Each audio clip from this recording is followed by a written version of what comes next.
The New England Patriots make a bunch of smart moves heading into their game against the Jacksonville Jaguars in London. Let's talk about it. My name is Aaron, the Sports Talk Patriots on the daily, pushing out content to people just like you who love some Patriots football. So do me a favor, hit that subscribe button, like, and comment below. So today we're going to be talking about all these big moves, as well some comments by Drake May, as well as Jaylen Powell, and as well we take a little preview, just a little preview of the Jacksonville game in London. Potentially the Jacksonville Jaguars' new home one day. I don't know. Hopefully not. I don't think London wants them, so who knows? Let's jump into it. First of all, we talk offensive line.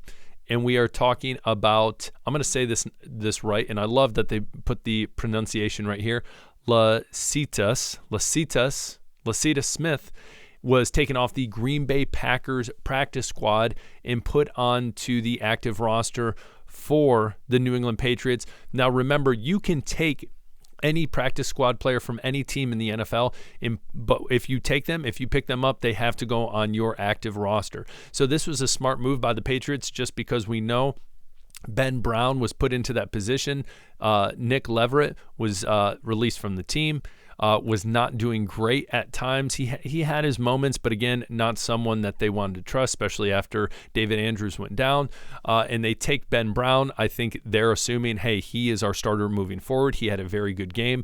No sacks given up, as well as no QB hurries or hits given up as well. So that was really good on Ben Brown. If you did not see that video, I'm going to tag that at the very end. Great video, informative on Ben Brown and who he is in the ad that was for the Patriots. But what's smart about Smith right here, because you're like, Aaron, listen, he's a practice squad guy. What are we talking about? Listen, when he first came into the league in 2022, he was playing with the Arizona Cardinals, started 10 games, but he did not start at center. He started at guard. Now, the reason this is smart is because the Patriots are picking up players that are versatile on the offensive line. They need that, especially looking at all the injuries that have happened.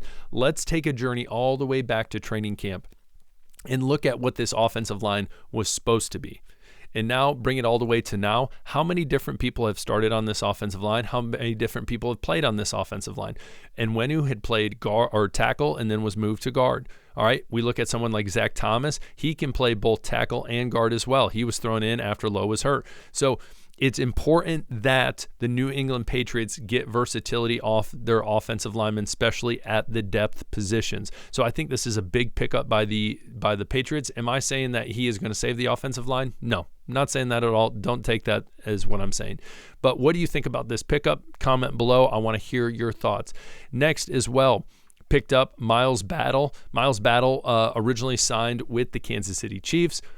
And did not make the active roster. He is a rookie out of Utah, played a lot in Utah, but put on the practice squad for the New England Patriots. I think this is just a wise move, especially seeing at times I feel like the depth cornerback position hasn't played as great as people thought they would.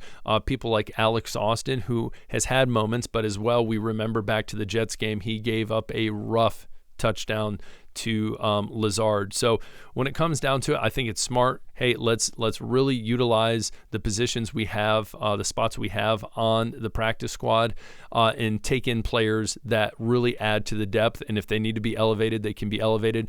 And again, Battle is in a spot too where, hey, again, he has the intangibles. I love the size that he has, 6'3", 197. I'm personally in favor of taller corners just because a lot of times, especially if you are that number one quarterback at that position, a lot of times you're going against that X receiver. So I think that size is important, not always important. Obviously, you need to be athletic. You need to be able to play the position well, but as well, I think that helps out. So that's an interesting pickup as well.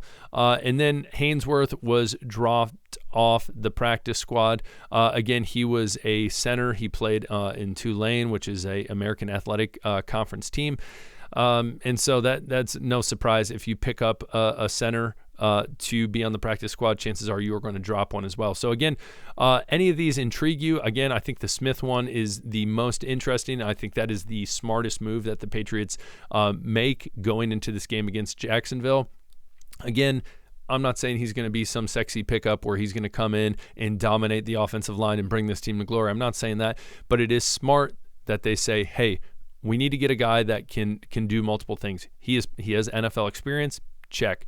He's played center before when he was in college, check. He's played guard as well. He played that in the NFL, check. So having these players who are versatile, who need, if need be, need to come up, they can play. So awesome to see. Next, we talk about Jaylen Powell. Now, we talked about this a little bit yesterday in our video.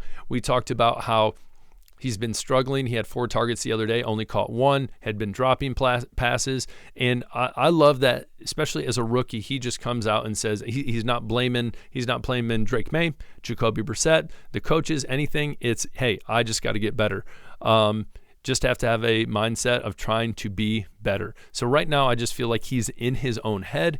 I think he has potential, especially with Drake May starting to come into his own after getting his first start. Really want to make the connection between him and Polk, especially coming in young. That would be huge for this organization. So I think it's a very mature thing to come in and say, hey, I just need to play better. Simple as that. What do you think? Again, I have a lot of hope for Polk, as well as Javon Baker. I know he struggled with some injuries and stuff, so it will be interesting to see moving forward. But again, I think that's a huge move by them. As well, we look at Drake May talking about the loss, and I thought this was hilarious. I just need to say this about Drake May. I saw on Twitter, I tried to find it, I couldn't find it, but we saw that the Buffalo Bills traded for, Amari Cooper, and then the Jets traded for Devontae Adams. And what was hilarious was I saw a tweet that was like, both the Buffalo Bills and the New York Jets saw Drake May start one game and realized we got to up our offense. This guy's too good. And so they go out and pick up some solid number 1 receivers. So I just thought that was hilarious. Obviously, there's some sarcasm there. But again, Drake May, I think a lot of people saw him and were surprised by how he played. This quote, essentially, he's basically saying, listen, yes, we can focus on the good things, but as well, people are going to keep me honest, keep me humble. And it's kind of, that's the kind of people, the people who keep him humble and remind him, hey, you lost that game. Yeah, there were some great things, but at the end of the day, you still lost. He says, we care about winning. We just hate losing, which is, you need that out of a quarterback as well. He said, I think there's some good things to take away from today, but I think back to Coach Mayo, we've got to play complementary, there we go, football. I'm struggling, golly. And we haven't done that. Case in point, you're going to be the leader of the team. You got to call it out. You got to call it out as it is, and I think that's great on him. Next, we jump into the Jacksonville Jaguars. I'm not going to lie. Coming out of the AFC South, I think a lot of people thought the Jacksonville Jaguars were going to be doing a little better, but they are playing horrendous right now. They have some close losses to Miami, to Cleveland, who's a dumpster fire. Houston Texans, actually a pretty solid team, but we got to remember that the Jaguars are really at full strength. They're not really missing a lot. So when it comes down to it, they're only win the Colts. Coming in 1-5, still in London, 2 games in a row in London. I think the Patriots have a good chance of winning this game. You look really at their rushing attack. They've only had 1 game where they've had Bigsby, not even ETN, that have been over 100 yards. So it's going to be interesting to see what happens going into this game, what the Jacksonville Jaguars' plans are going to be. If the Patriots can come in and play solid defense and offensively they can play like they did against the Houston Texans, I think the Patriots could surprise some people. Who knows? We'll talk about that more later this week. I just want to kind of point that out because I thought it was interesting. 1-5 against 1-5. London sitting there like, this is the football you're sending us to get us addicted to football? I'm kind of confused, but it is what it is. They're going to have to watch the Giants-Panthers, and that's going to be just a dumpster fire. So it is what it is. I actually would much rather watch Jaguars-Pats. Anyways, comment below what you guys think about the video. Anything that you just want to comment about, do that below. Hit that subscribe button on your way out. Subscribe. Hit that like. You guys rock this Sports Talk Patriots. My name is Aaron. There we go. We'll talk later. Peace.